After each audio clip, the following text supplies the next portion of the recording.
Hi, you're watching Times of India. I'm Aditi Prasad and you're watching the Narrative Elections Special. Now, we are way past the halfway mark in elections, general elections 2024, and the political discourse, of course, is only getting shriller. But beyond the discourse, 70% of India has voted. Just about, I think, 164 seats of the 543 Lok Sabha seats are left to vote in the remaining three phases. Today, I'm joined by top psephologists to decode what exactly is going on in general elections 2024. I have Yashwant Deshmukh of C Voter with me in the studio, and also I have Dhananjay Joshi with me in the studio. Joining us, online are Rahul Verma, fellow at the Center for Policy Research, Sanjay Jha, former Congress spokesperson and now a political commentator, and of course Rashmi Samant, political analyst and author of Ram Janmbhoomi, the inspiration for Hindu researchers. Now, first up, we're going to divide this entire 1 hour show into three parts. I'm going to start with the numbers because, as is the case with any long election, the question on most mind is, ho kya raha hai, chal kya raha hai, what's happening? Is the BJP cruising to a majority like the 2019 dream run it had, or has the high decibel of the India alliance, Rahul Gandhi, Akhilesh Yadav, Arvind Kejriwal, Mamata Banerjee, made a dent with the voters? I want to start with Sanjay Jha. Sanjay, because he stuck his neck out on social media to predict the unpredictable, that is the tentative outcome of these Lok Sabha elections. After the first three phases, Sanjay said that definitely BJP vote share is coming down from 37.8% in 2019 to below 30%. Sanjay, do you still stand by this after four phases are now over?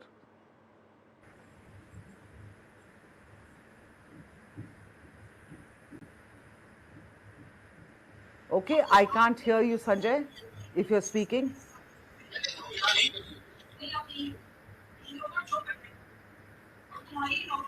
Okay, let me go to Yashwant first. And Yashwant, your view, which way is the hawa blowing? Which way is the hawa blowing? I'm not asking you to tell us the exit poll numbers, which you're privy to, of the first four phases. I'm just asking you, in your assessment, what's happening? Do you see, predictions from Sanjay Jha, even Yogendra Yadav has made a prediction that BJP will go, will not even touch the halfway mark in this election. Do you see that doom and gloom scenario coming true? Well, my friends who are in politics, they are absolutely free to make the comments of that sort. That's what their job is.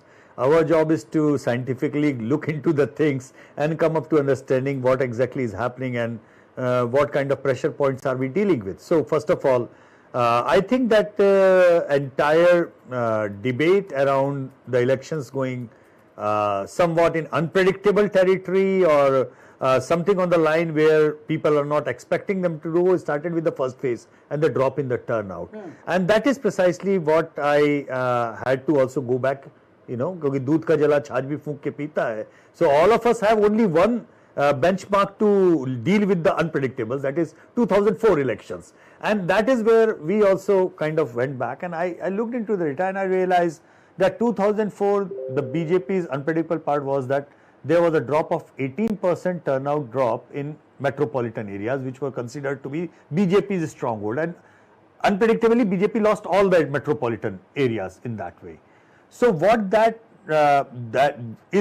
drop of the first phase equivalent to what we saw in 2004, that was the alarm, and then I realized, no, it's not. First of all, it's only 4 points drop. It's not 18-point drop, number one.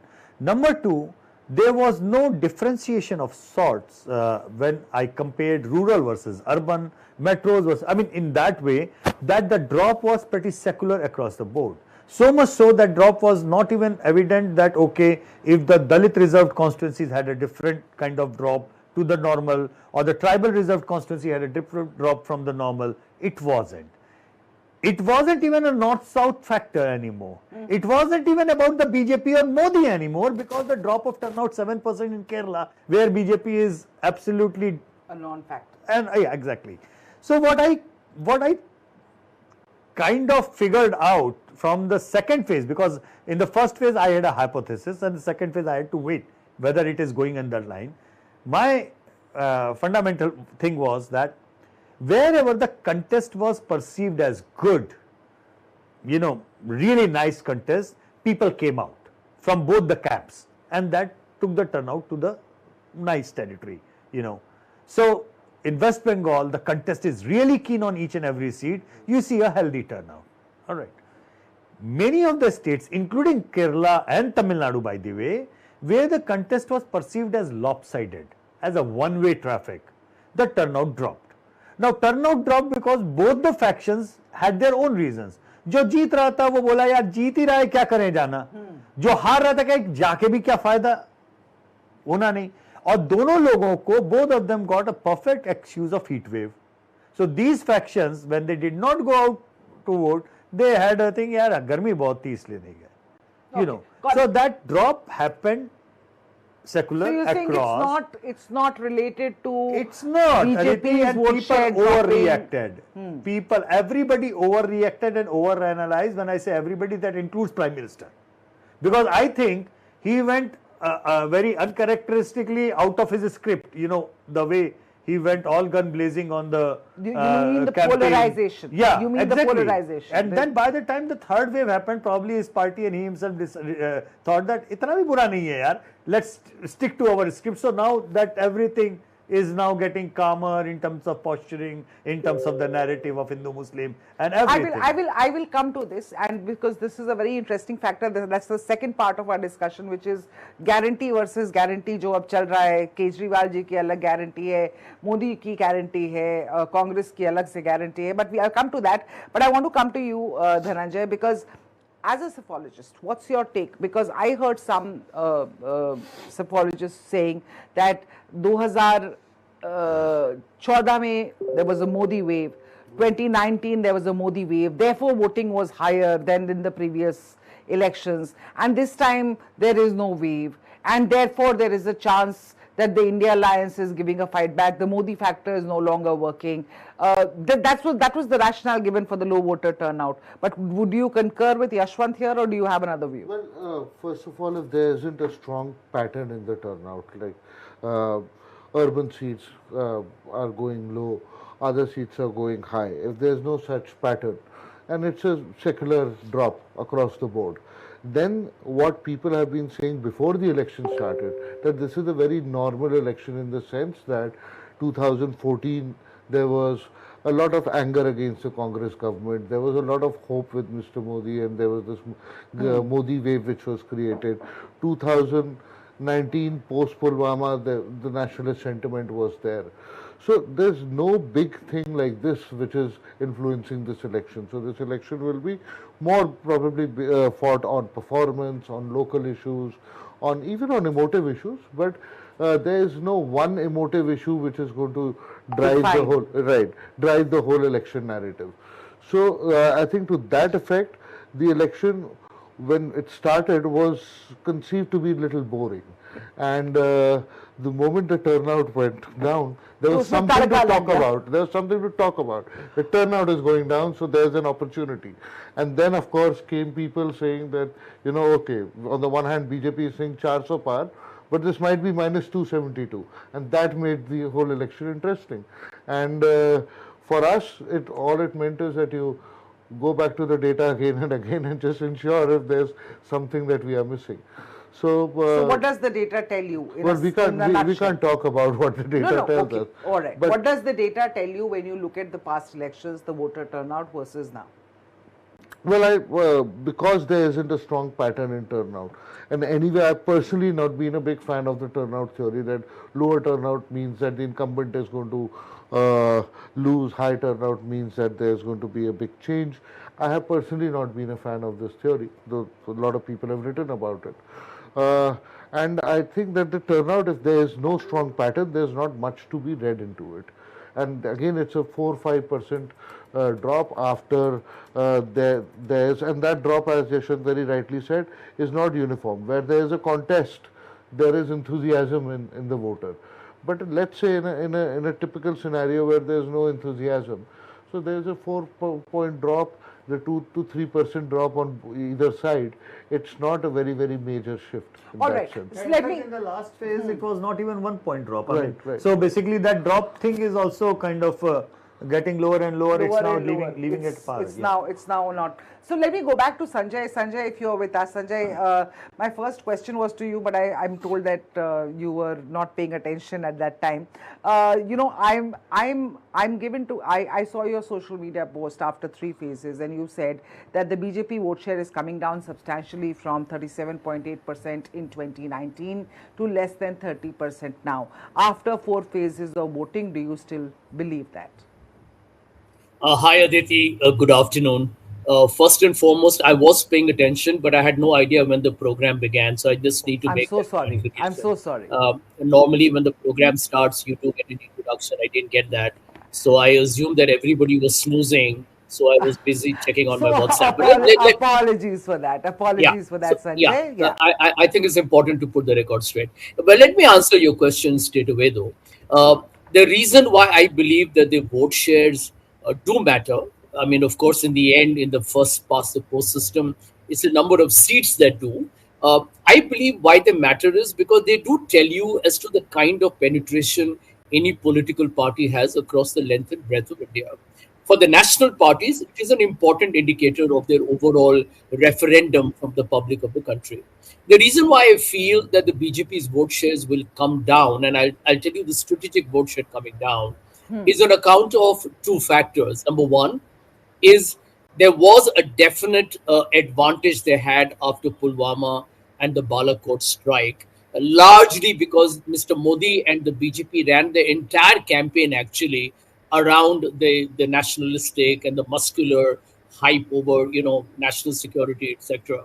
So there is what a lot of psephologists like Yashwant, etc., call as the Pulwama bump factor. Difficult to estimate. I really feel a lot of people have worked on it. But if you take a conservative number, it will be anywhere between 3 to 3.5, could be even higher. The kind of percentage that they could have aggregated across the country. Point number one. So that I think goes missing, as both Yashwant and I think the gentleman who spoke thereafter, I think Dhananjay. Dinesh ji mentioned. Yeah.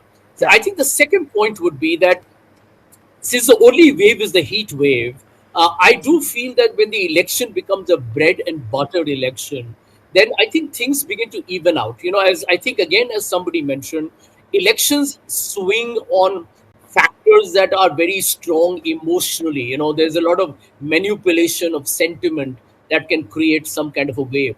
That is perceptibly, kind of non-existent in this election. The third, and this is why I call it strategic, the BJP's vote share will actually go up because they have a bigger pump in the south part of India this time. So I do think they will not do well in Tamil Nadu. They will not do well in Kerala. They may struggle in Karnataka, but their vote shares may go up. But that is not going to have any impact on the seats. But I do see that in the Hindi heartland, I see the BJP struggling a lot more than people budgeted for. I can tell you, even in Maharashtra, BJP will find it hard to retain the vote shares it had earlier. So my basic estimation is that end of day, if the BJP were to come down even to 30% or 31%, technically they will feel that with that vote share, they got 283 seats in 2014. But that may not hold because there is one critical difference, which is that in 2014, the opposition was totally fragmented and there was no such one alliance person against the BJP. In this election, you're finding that there is going to be one candidate against the BJP. So the fragmentation of the votes is not happening. So if the BJP's vote shares come down with a single opposition candidate, the impact on seats will be very palpable. And I want to give you one example of a state that a lot of people have ignored, which is Chhattisgarh. People have assumed that Chhattisgarh mein 11 seat hai, everything is going to BJP, but they have underestimated that the man handling that state from the Congress is Sachin Pilot. And I'm telling you something with a degree of confidence. It is going to have an impact in Chhattisgarh significantly. So, you have to look at even the other states like Rajasthan and Madhya Pradesh, where there may be a marginal impact. But I do feel that the Maharashtra where I live is seeing a very strong Uddhav Thackeray sentiment. If will these things not affect BJP vote share? Absolutely. I also feel that the NDA So you will believe probably become more a BJP as opposed to an NDA that people assume is a big rainbow coalition. So Sanjay, Yogendra Yadav has also talked about something similar. He also went out on a limb and posted a very categorical video on his social handles, saying that yeah, NDA will not get a majority, will be way below the 272 seat mark. Which states you think that they will go down in? You already mentioned. Let me just take this to Rashmi Samant, because I've already heard from the psephologists. I'll come back to both of you in the studio after that. Rashmi, your view on the states that, especially, Sanjay saying that in the Hindi heartland too, BJP could be facing a lot of trouble. Well, I think that is something I do not agree with. I do believe that the BJP has a very strong platform to go to elections this time around, and that is something that will, sail through. And I do agree with the psephologists here as to the fact that the voter turnouts do not serve as a indicator or a proper measure as to whether the incumbent will retain its majority. Over here, I'd also like to bring in as to an aspect of how the women are voting this time around. I think about a decade ago, women were more impacted by their families' views and their political opinions were such. But I think today women are actually voting very independently. And another very important fact I feel with the women voters is that short term narratives that do spring up during elections do not make up their minds. Uh, they are a voter base who make up their minds months in advance and have a certain level of loyalty as to where they vote based on the sort of development that they see around. And I think in that sense, putting all of that together, I do believe that there's no way the NDA will not do well this time. And I am currently in Maharashtra, and I do not see the sort of Uddhav wave that Sanjay is talking about. There's barely any ripple, if any. I think we've lost her. Let's try and get her Interactions back. with the people. Okay, sorry, you froze for a moment there, so I thought we'd lost you. But will you just complete your last sentence again, please? Well, yeah, just to complete what I was saying, I'm currently in Maharashtra and I do not see the Uddhav wave. I've been traveling Okay, around she does not see the Uddhav wave. Sanjay, just quickly come in, and then I want to just talk about Maharashtra for a bit with our psephologists in the studio. Factor is concerned,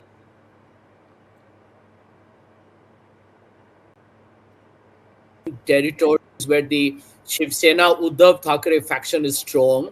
And I think a lot of the voters in Maharashtra, particularly from the Shiv Sena, see the betrayal done by the BJP and Eknath Shinde. And you will see it play out. I think let's hold our horses on that. But there's one point I want to make before, and I would love to hear what Yashwant's views are. You see, India is not, a country which is divided into blue and red states like America or Labour and Conservative in the UK. We have a large floating voter segment. The assumption that every voter of the BJP is a Hindutva guy and will vote for Modi no matter what is a complete, I would say, misconception. And the second is that the Congress has a base vote share of around 20%. If you look at the BJP, those who will vote for BJP willy-nilly will be around 20 to 22%. Because many people who voted for the BJP in 2014, remember their vote share went from 18% to 31%. Believe that the 13% additional was Hindutva vote would be ridiculous because Mr. Modi won that election on that so-called development plank. So the people are neutral, and that's a floating voter, which I believe in India is as high as 50%, maybe 52%. In that case, this is a swing voter, which is why this election is so open and up in the air. And the reason why Mr. Modi today looks like a very anxious man, because you can't make predictions on Indian politics because your core vote cannot be more than 22%, no matter the stretch that the BJP thinks it has. Okay, you can't make predictions. You admitted that on the show, despite saying earlier, just a while earlier, that BJP will go below the majority mark, and their vote share will sort of fall. But having Yeah, it said is a that, I treacherous understand where path. you. We all know I that. know where you're coming from. So let me just go over to Yashwant on that and try and understand this floating voter logic, because I think this percentage that Sanjay was talking about is not just the Hindutva voter, because Modi is not just the Hindutva voter. I don't even, frankly, even the Ram Mandir is, the BJP said it's more an emotive issue than an issue that, you sort of vote for us. I think he's also voting on the banking on the Labhartis and on, of course, Modi ki guarantee, which is what we're going to talk about. Well, he is absolutely right. I mean, it forms the bottom of the pyramid in a sort of base of the pyramid as far as the BJP's voting pyramid is concerned, But it's a fact that even when he was the Chief Minister of Gujarat, beyond his core Hindutva base, it was the basically developmental plank which kind of kept him on the winning edge, While the opposition narrative or the campaign was consistently pulling him down or harping on his side of the Hindutva / communal, identity. So, Mr. Modi's brand identity on Hindutva is actually created less by Mr. Modi and created more by the opposition, I would say. While he himself has, as Sanjay mentioned, he asked for the vote in the name of development. And I come from UP, and I know for sure that in 2014 also, barring the 10 seats in the Western UP, rest of the 70 seats in UP actually voted on a development plan, because in our exit poll data and other data, the reason people voted for Mr. Modi was the optimism, better future, so on and so forth. And so was the case in 2019, and actually so has been the case in all our trackers before the election till now. Yes, the issues are there, as I mentioned, and Sanjay and I have been discussing this quite a lot on many chances, that unemployment and the issue of inflation, the economic crisis, or issues of how people are dealing with their rasoi ka budget and so on and so forth, these are important issues, no doubt about them. Where probably, I won't say that me and Sanjay kind of disagree, but just additional input, that while these issues remain there in our daily omnibus, the second question that we asking about the biggest issue or the crisis of the times, that who do you feel can give a solution, who can provide a solution to this? And that is where consistently Mr. Modi has been scoring like 2:1 over Rahul Gandhi, and BJP has been scoring 2:1 over the Congress. And that pretty much was evident within the gap of the vote share. It's almost 19 to 37. Now, coming from that perspective, and you know that I have been always a conservative pollster as far as giving the seats or those kind of thing. That's why in our pre-poll survey also we have been maintaining that, okay, from the vote share perspective, this is where the things stand. However, I think what has kind of alarmed me beyond my psephological understandings was the election of Madhya Pradesh. Because in our own trackers, Aditi, we have been saying very clearly there is, we did not say that there is anger against Shivraj Singh Chauhan, but we said that there is fatigue against Shivraj Singh Chauhan. Some level of Anti-incumbency. And the stage was fully set for the Congress to easily walk in, in that way. But the fact that Congress could not convert that kind of opened up to the possibility of something which has nothing to do with statistics and psephology. That has everything to do with the organizational strength on the ground. Because when Dhananjay asks somebody a question, sitting in the home, drawing room, in the field, whom will you vote for? They say, I will vote for the Congress. But that person sitting in the home is saying that I will vote for the Congress, but there is no Congress infrastructure to pull that voter out, take the person to the polling booth, inspire him or her. There is a machinery which works on the polling day, right from the polling agent to the ground people. So I got alarmed with Madhya Pradesh, I got spooked with the Madhya Pradesh, that, God forbid, if they cannot win Madhya Pradesh with that kind of a data center, there is something which is systematically problematic with the Congress infrastructure in the north of India. I will not say south of India, because Congress has shown time and again, to a great extent, they won Karnataka, they won Telangana. Yeah. They could not win, by the way, Kerala, but that's a different thing. But at least in Lok Sabha, they have been sweeping Kerala, and our trackers have been saying they are going to sweep Kerala again. You know, Tamil Nadu with their alliance partner, they have done rather well.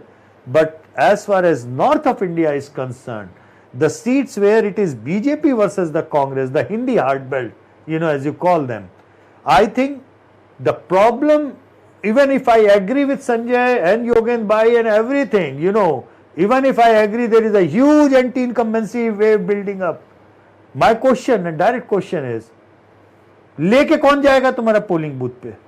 Is that structure there? Is that something? Or are you just thinking people will automatically go their way? When people automatically go their way, Aditi, that kind of build-up from the people's perspective is visible with the naked eye. You don't have to do a survey for that. So my question to all the reporters, all the editors is, do you see that build-up on the ground, that anti-incumbency build-up on the ground?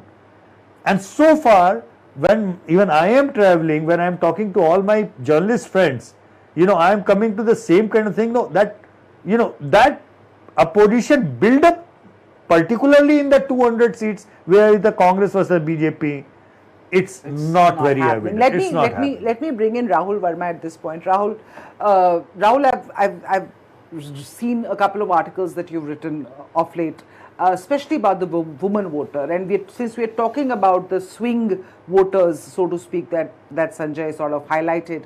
So apart from the organizational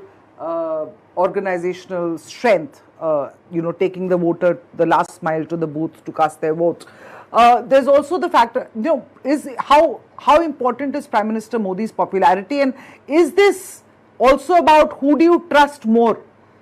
Who do you trust more eventually at the end of the day? And I'm talking specifically in regards to the woman voter, because that's a defining trend of this election, the woman voter, which people are not talking about much.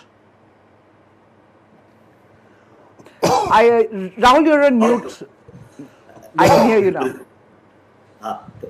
There are people who are writing about women voters. Yes, we're not talking about. I'm not saying not writing. I just quoted an article written by you. No, not me, but others have also said. I don't want to claim credit for everything. Let me make like three sort of like trends that have emerged on women voters.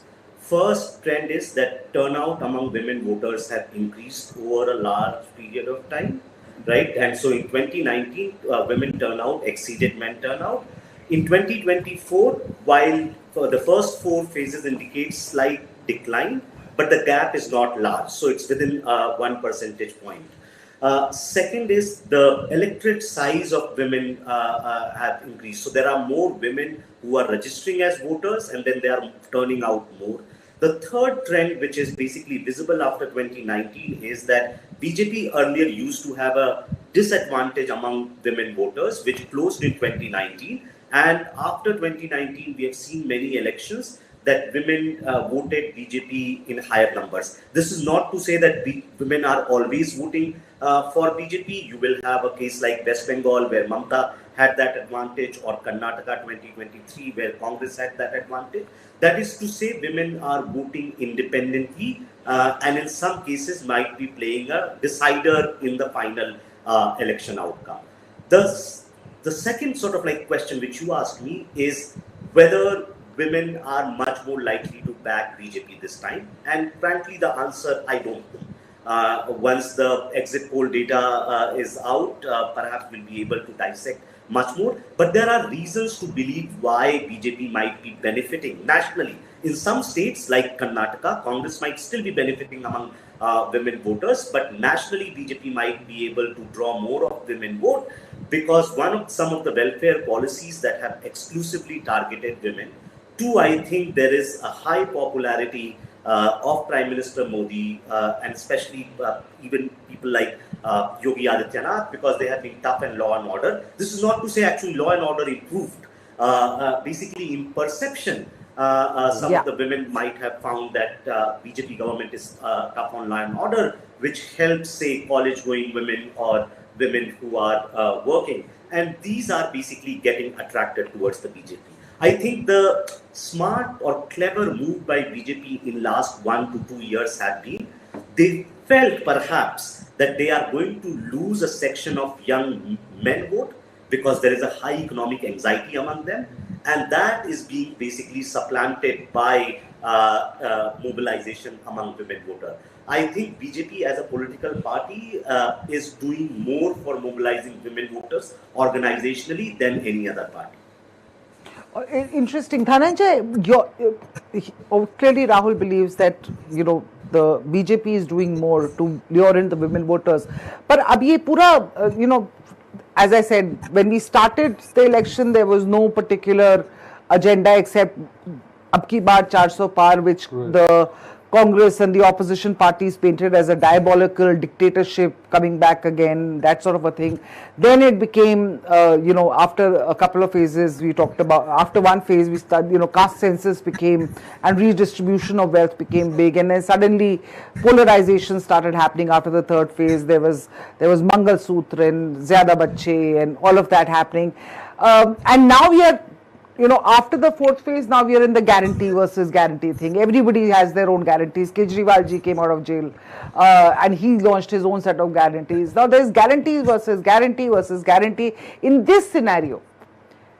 And everybody is offering everything. Everything free, freebies, free electricity, free ration, free ration का तो मतलब क्या ही बोलें कि BJP 5 kilo दे रही है तो हम 10 किलो देंगे, तो it's become like that. How do you see, does this actually make an impact on the voter, as in when, or is this the mind is already made up and this is just noise around him? How much does this influence? In the 90s there were some studies done and that was not straight about these benefits, but also about the whole question on buying votes. So I think late 90s, early 2000s, there were some studies done at CSDS, etc. And from what I can remember, the broad finding was that the voter will have a party during elections, take the maximum, and it is considered to be the voter's right. The voter considers, the average voter says that it is my right to take whatever I am getting. In the South, this culture of freebies is much older than in the North. The North. And there too you would see that ultimately every party is offering something or the other. So my own understanding has been, and if we even look at 2014 campaign, when Rahul Gandhi had made some statements that we gave this, we gave that, etc. And Mr. Modi himself said, "Aap kahan se leke aaye?" Like somebody in UP told Akhilesh Yadav in the assembly, कि आपने सफाई की ज़मीन बेच के highway बनवाया क्या? So the fact is that the voter considers it to be their right that whatever the government is giving us, we have elected the government, we are going to get it, and we will maximize that. I am giving 2, Yashwant is giving 4, good enough. So that we'll give a chance to Yashwant as well, that's okay. But at the end of the day, it's our right. My overall sense is that these issues are going to play a role. There's a lot of targeting on the Labhartis, like for women, gas, bank accounts, etc. These issues do play a role. But in a country as large and diverse as India, in 10 years, there are going to be performance lags. Whoever is in power, there will be performance lags. There will be some people who would not be very happy with the government of the day. And especially in places, because we were talking about states, when you were talking to Mr. Sanjay Jha, looking at states, there are states where the BJP was at a peak. Where does BJP gain in Gujarat? Where does BJP gain in Rajasthan? Where does BJP gain in Delhi, in Haryana? Where would they gain?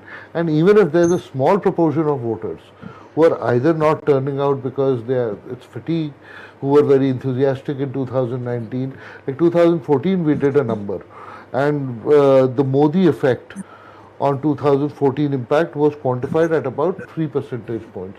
So we used a method called survey experiments to quantify that. And the percentage was about 3% nationally.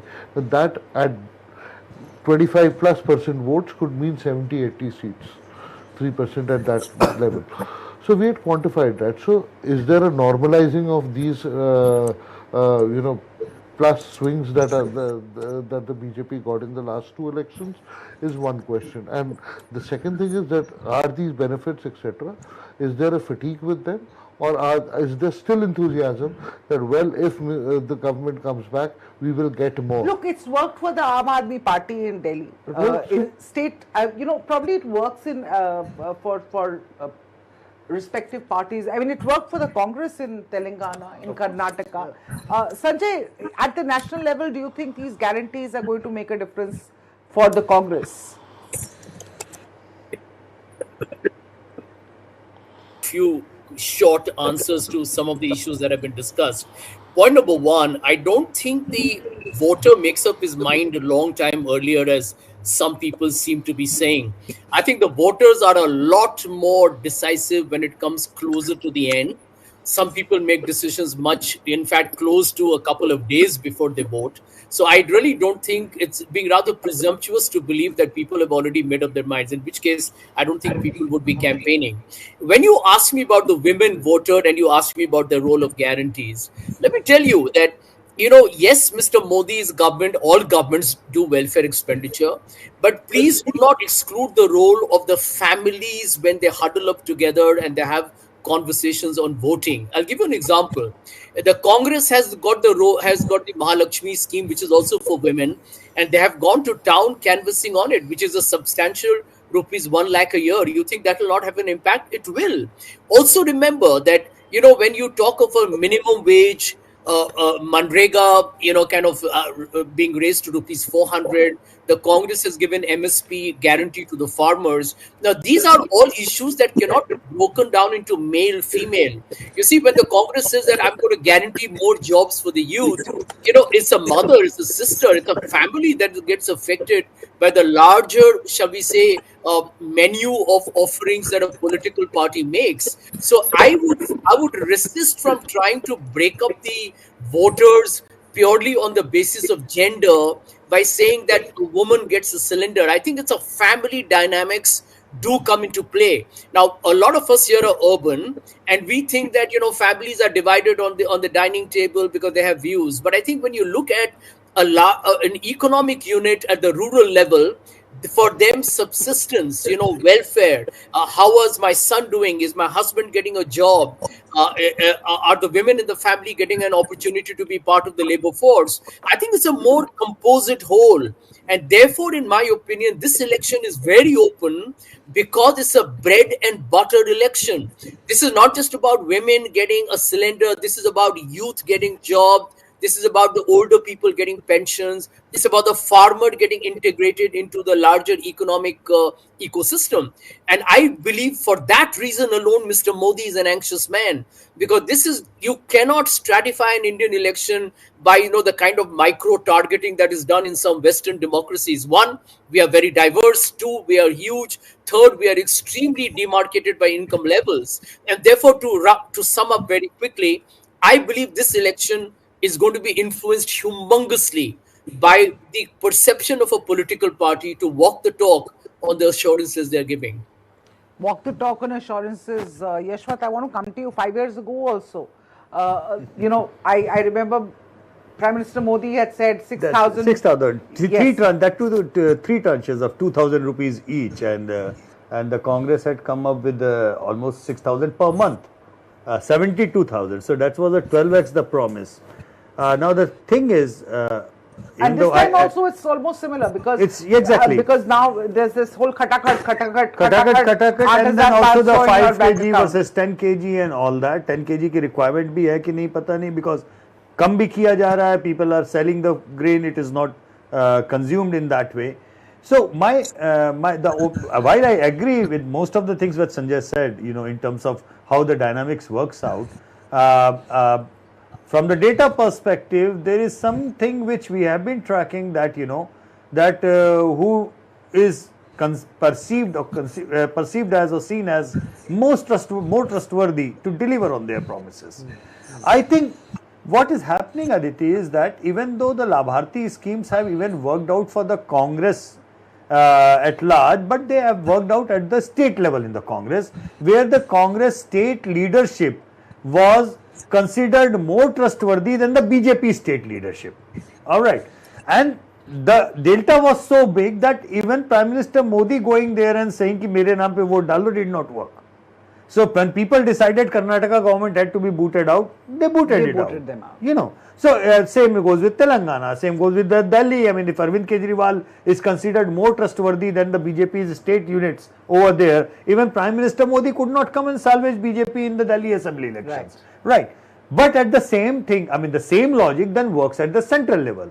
Problem is that Congress or the opposition central leadership or central theme or narrative is not seen as trustworthy as Modi ki guarantee. So I think both of them play to their strong points, and but then when you play to your strong point, it's a different layers that where they work it out. Right. For the Congress and the opposition, those stronger things, that trustworthiness of their leadership is an asset at the local or the state level. That is where it gets delivered for them. At the central level, it's the other way around. Their leadership is a liability and BJP's leadership is an asset at the central level, while BJP's local leadership is a liability for them. You know, and the Congress and the regional parties, local leadership is an asset for them. So it's the trustworthiness as well. It's not just कि हाँ वादा कर दिया हम जीत गए. Public केवल बोलने से नहीं देती. Public देखती है कि आपने क्या दिया, कितना दिया. कांग्रेस ने जब दिया तो कांग्रेस को उसका फायदा भी बहुत हुआ. Let's face that's a fact. 2009. Exactly, to 2009. You know, Manrega and everything. When Congress did it, Congress benefited out of it. No problem in that. Right now, as on today, till the point of time that election started, the trackers when we are doing and running, and this has been a consistent theme all about it. Barring 4 months after the COVID second wave, not once Prime Minister Modi's ratings went down below 50%. Barring those 4 months, that actually went down to 40s at that point of time. The number which Sanjay should be worried, and he actually knows, I mean, I respect him because he has been saying the truth, and I respect his line on that. Even in the worst of Modi's ratings time, his numbers were more than Rahul Gandhi's numbers, you know. So right now, or even before the elections when they started and where we stopped doing or releasing the numbers, we did not see any deviation in that. Right. Mr. Modi may be very popular at the center, but he is unable to rescue his party where at the state level. But the thing is just works the opposite the other way around as far as the opposition is concerned. All right. Let me bring in Rahul, and then Rashmi, I'm coming to you. I want to talk about Maharashtra as well as Karnataka specifically and Bihar to a certain extent, because these three most pollsters believe are the swing states. But before I do that, Rahul, I want to talk to you about the whole conversation that you know, this guarantee versus guarantee and all of these things. Okay, I've lost my thought. I've forgotten what I was going to ask you. I had a question in my mind till Yashwant was speaking, and now I've lost it. So let me come back to you when I remember it. Rashmi, you said you're sitting in Maharashtra. And I want to talk about Maharashtra, Bihar, to some extent Karnataka, which could be a swing state. There was a sweep as far as BJP is concerned the last time around, and this time around everybody feels that the numbers are going to fall. I don't know, I haven't taken their views yet, but we will take everybody's views. But let's talk about Maharashtra. Maharashtra mein maha confusion hai. You know, and it's not just Sanjay. I was speaking to a lot of other people also. Now, BJP may not have the kind of, BJP and the alliance, the Mahagadi may not have the kind of, because I think next phase, 5th phase is the last phase of voting. Then Maharashtra will be sort of done as far as elections is concerned. how do you see the momentum in Maharashtra? Because I'm talking specifically about Maharashtra because it's got the largest number of seats in the parliament in the Lok Sabha after UP. Well, Aditi, if I may quickly, I guess that in Maharashtra, I do acknowledge that there's a little bit of confusion as to who's where, but I think confusion is on either sides of the aisle. It's not just on one side. But I do not see the kind of wave that was being spoken about, and I think Maharashtra is beyond just Mumbai. So if you travel really into interior Maharashtra, that kind of wave towards Uddhav faction towards the India alliance simply doesn't exist among the people. To add a little bit maybe about Karnataka, because I'm from Karnataka, Karnataka votes very differently when it comes to Lok Sabha and Vidhan Sabha, and both these elections happen 1 year apart. You could see this in 2018, 2019. In 2018, Congress won, but in 2019, BJP swept the Lok Sabha elections in Karnataka. You can assume, I mean, one can assume the same thing will repeat in 2023, 2024. But I think I do also acknowledge the fact that Congress does have presence in Karnataka. It's got, grassroots level presence. And they are putting in the work, which is missing in other northern states, as I think one of the panelists here suggested. So that difference does exist, and I do believe that it is up for contention just because of the kind of effort that's going and the grassroots effort that the Congress is putting in Karnataka this time in every constituency that pretty much matters. And that being said, I think it is very presumptuous to assume that non-urban voters are not smart, because I was born and raised in a town and I still live in a town. I think people, beyond the urban are very smart, and there are many people. If you just talk to the common folk, they vote very differently when it comes to state elections and national elections, be it Odisha, be it rural Maharashtra. I've had the opportunity to actually go to a lot of villages. And people, common people say that when it comes to the state election, this is their leader. But when it comes to the national elections, they know that Modi is their leader, because people are not, it's presumptuous to think that people are not smart. People do not get swayed by the, by the number you promise them, by the benefits you promise them, or the magnitude of what you promise them. What matters to them is what you will deliver, and that deliverability, that index of reliability, that index of performance is something that the BJP has and continues to hold. And Fair point. people across the board in town yeah. are smart enough to recognize that. All right, let me just bring in Dhananjay at this point. Dhananjay, Yashwant, I was having a word with him earlier and he said that Maharashtra is a swing state. Rashmi, of course, doesn't seem to think so. What's your sense of Maharashtra, Bihar specifically, and then... So again, without getting into numbers, which we can't. Because of the alliance troubles, which so is... one is, So Maharashtra last time, I think the NDA had 41 odd seats. Bihar it was practically 40 or 40. Yeah. There has to be a loss. So loss to hoega. So loss to hai. Now, assuming that there will not be a single seat loss, so is expecting too much. There has been a lot of breaking of alliances. There has been emotive issues, especially in Maharashtra and even in Bihar. Nitish Kumar in the last 5 years has swung on either side twice. So a lot of voters are going to consider these issues. Then you come to the whole issue of how are the Vidhan Sabhas in these elections, in these states. Yeah. I agree that vote splitting happens. So we call it vote splitting. We've seen this in Odisha and Karnataka, that on the same day, on the same polling station, votes for Vidhan Sabha were for a different party, and votes for the Lok Sabha went to a different party. So that happens, yes. But then the big question is, and just for a moment, to play devil's advocate, what if leadership as a variable is not a key variable in this election? Then just trying to put this hypothesis. We all know Indian voter is multivariate. So caste plays at times, religion plays at times. In states like UP and Bihar, earlier we used to talk of mandal ka mandal. So if caste is the variable while pressing the button or stamping the ballot, then we would assume certain parties would benefit. And if religion is the variable, then certain parties would benefit. Leadership is a strong variable. Benefits are strong variables. I think ultimately to decode an election, what we need to see is what are the variables that are actually working in the election. So last two elections, we know that leadership was a major issue. It could actually, out of, if one were to put a number, out of national security, national issues were big issues, and we could say that of 300 odd seats, if we were to take Mr. Modi's charisma and post Pulwama nationalist sentiment, it could add up to anything like 180 seats, 190, 50 seats, you don't know how much. Because those are very, very strong issues. As I said, 2014 we quantified that at 3%, what we call the Modi effect. We published it in India Today. So there was a method to it.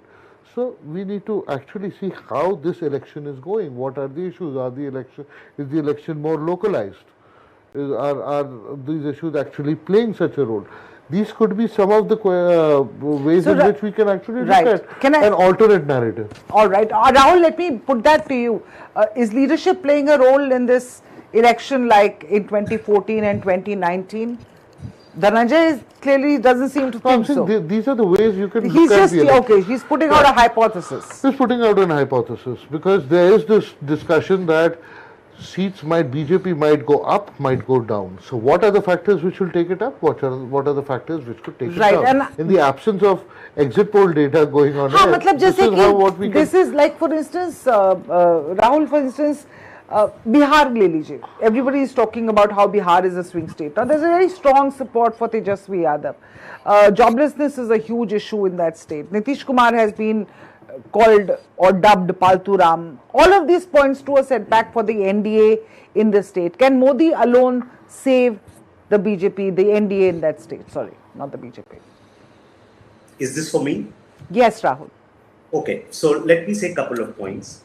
One, I don't believe, because India is large and diverse, and that's why elections can never be systematically understood in India. In most part of the world, elections are uncertain by nature. Even in US, you were not able to predict 2016, and I don't think anyone knows who's going to win, whether Donald Trump or Biden. So if elections were known before time, then there was no point holding elections. Elections by nature has to be uncertain.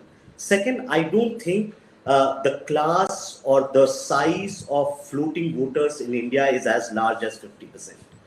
If that was the case, then there was no point basically having parties with this kind of history. Yes, there is a sizable number of floating voters that may vary by state, but floating voters sometimes play a crucial role and sometimes don't. So let's not basically make as if we don't know anything about elections and there is no system and no rhythm how elections happen in India. Anyone can win at any point of time. No, that doesn't happen.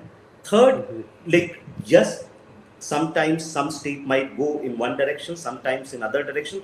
You can't call Bihar today a swing state, right?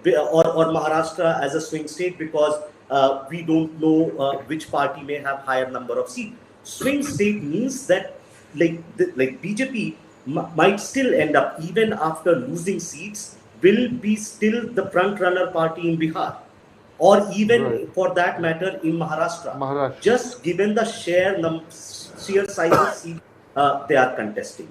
So yes, Nitish Kumar's popularity has gone down in recent years, and Tejasvi Yadav has emerged as a very, very formidable force. But Tejasvi Yadav also faces certain limitations on what he can or can't do, right? If he carries a legacy of RJD where there is a solid vote base behind him, that legacy also brings a burden where to cross a certain threshold is going to be very, very difficult for him.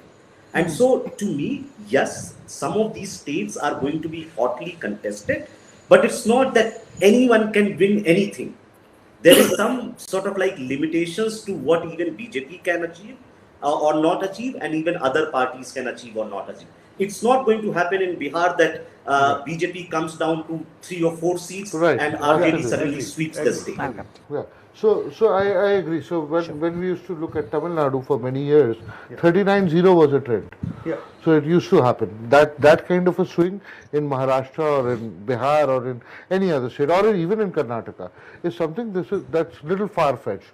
But at the same time, if somebody is coming down from any party is coming down from 100% or 90% seats to 55% seats, it's going to make a big impact on the total tally. Also, we're talking of Maharashtra, Bihar, which together are 88 seats. So, if let's say even there's a 20-30% drop for the BJP, the total tally will be affected in a big way.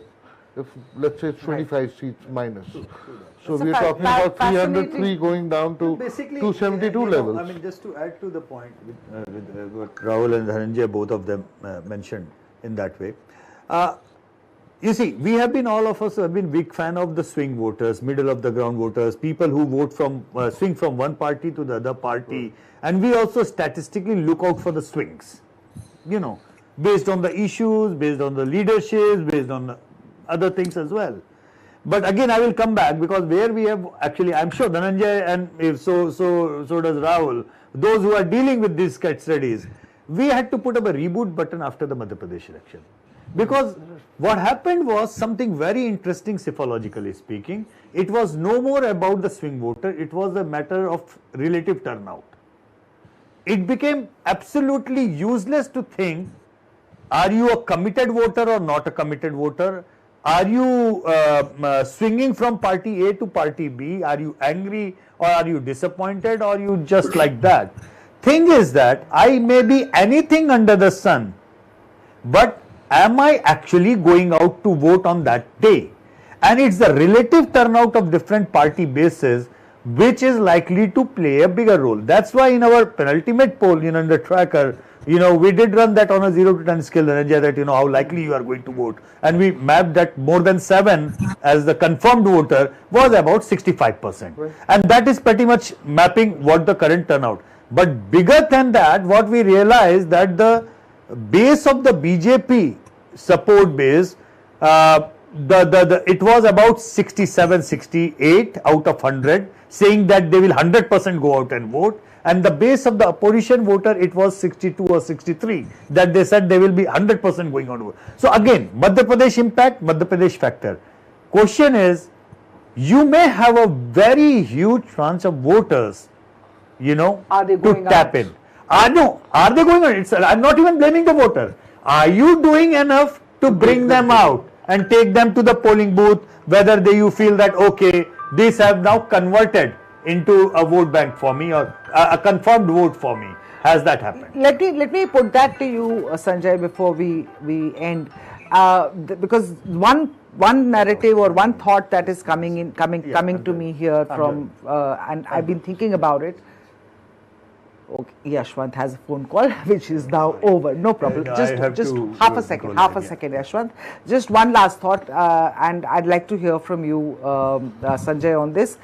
The lack of a face, because we talked about leadership, the lack of a face from the opposition side, from the India alliance. So, since Mr. Kejriwal has come out of Tihar, he's all over, and he's come out with, ideally, if there was an India alliance, there should have been India alliance ki guarantees, but there is a Kejriwal ki guarantee, and there's a Congress ki guarantee, and there is a Mamta ki guarantee. This kind of, this incohesiveness, do you think the voter is also would also impact the voter sentiment? That's what I want to get at.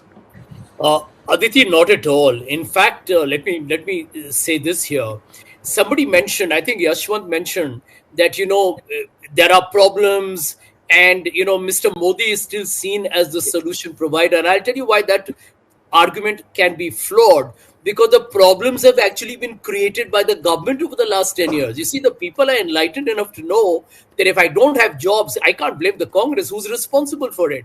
So if the problem creator cannot be seen as the problem solver, so when it comes to unemployment or lack of, MSMEs suffering, or rural wages being depressed, or food inflation being high, I mean, who do you blame? You don't blame the Congress, you have to blame Mr. Modi. And to believe that, I will also therefore believe that Mr. Modi is the only person who will solve it when probably his government caused it, seems a bit of a contradiction. My second point, I continue to disagree with this hypothesis that I think some previous panelists made about the voting, the swing voter is not really it, and there are committed voters. I don't agree. I'll give you an example, and I gave you that example in my argument, that if you look at the American election, it boils down to a handful of states. Everyone knows New York was never going to go Republican, or California will not go Republican, and everybody also knows that probably Texas will never be Democrat. But in India, you have a Rajasthan that was with the Congress till it lost it, or a Chhattisgarh even at the state level, and even at the central level, votes to swing. And I think we need to recognize this reality today, that voters in India are not as ideologically committed as we think. And what is the best example for that, Aditi? That a leader who was with the Congress joins the BJP and probably still wins the election. It's not that the voters are not aware, but they do. And it's also vice versa on many occasions. So the truth is that the hard committed voter is the smaller segment. And even if you go by the cadre-based parties, the BJP at 20 odd percent, the Congress having its own floating voters supporting it through many streams of 20%. Take the CPM. Even if you take all the parties together, I don't see that crossing 55 to 60 at most, which is my assumption that this election, like all elections, is going to be about a large segment of voters who still have to make up their minds as to which party is going to be the party they vote for. All right. I'm sorry, I'm going to cut you short. I'm going to take one last comment from Yashwant. I know there's a disagreement on the swing voter here, and Rahul, we'll have a chat about that later, and you can come in on that. But Yashwant has to go, and we need to wind up the show. So quickly, Yashwant, your sense on my question, because Rahul doesn't believe, Sanjay doesn't believe that there is the lack of a face, a cohesive face, because that's one question that I put to him. He says, no, that's not the case. Lack of a cohesive face from the India alliance, a cohesive India alliance ki guarantee instead of a Rahul and a Kejriwal separate guarantees. I mean, Sanjay says that, and I always say that, there is quite a lot of goodwill out there when he says that. But as I mentioned that by and large in the data, what he is saying is not reflecting. We can only report whatever the tracker data we had taken till that point of time. Is this a factor, lack of a face? Lack of a face is definitely a factor. I mean, why not? I mean, let's face it that India has been running a CEO-style democracy at the state levels. That's why the big number of opposition leaders have been able to defeat the BJP. Without a face, BJP has been defeated in the assembly elections. So without a face, the opposition Congress has to agree on this thing that, their face as an alternative is not working. Has not been taken. I mean, it might or it might not work. We'll know after the election results are out. But so far, the empirical evidence, whatever the numbers have been suggesting, me or Dhananjay or Rahul, I mean, we can only tell you the numbers. Sanjay may disagree with the numbers, that's fine. I mean, that's okay. But the fact is, when I say that, in our Mood of the Nation poll for the India Today, when we pull out the list of the chief ministers, and among the top 10 chief ministers, there is hardly one or two from the BJP. And the bottom most is the full of the BJP and the NDA chief ministers. And that has been the case for the almost 5 years, 10 years in that way. We have been reporting it like that. That when you say that, I agree with that BJP's all these names are chief ministers are a liability. Then the same data set also says that Congress central leadership is a liability, because that opposition faces do not even come closer to whichever, last poll that India Today that published, BJP as a prime ministerial face, preferred prime ministerial face, Modi's name was 50% plus. All other names were not even in double digits, barring Rahul Gandhi, who was somehow around 17-18%. Now can you imagine the kind of a gap between a 50% and 17-18% in a presidential format? It would have been a killer. Right. Now that we are first past the post system, obviously, that makes a difference. But how much difference? So faces do matter. Let's face it. This is the fact. Faces do matter. Faces do matter. And on that note, now we are all going to meet and reconvene on I think 21st, when we are going to have the 5th phase of voting. Let's see what excitement holds us all. Lots of interesting seats going. Now the battle is moving into the heartlands, and I think this is the last stretch, the last 3 phases, the last stretch of Lok Sabha elections. And then, of course, on June 4th, we will know the results of all our permutations, combinations, the swing voters, whether they actually exist, don't exist, what difference they made to this outcome. Thank you so much.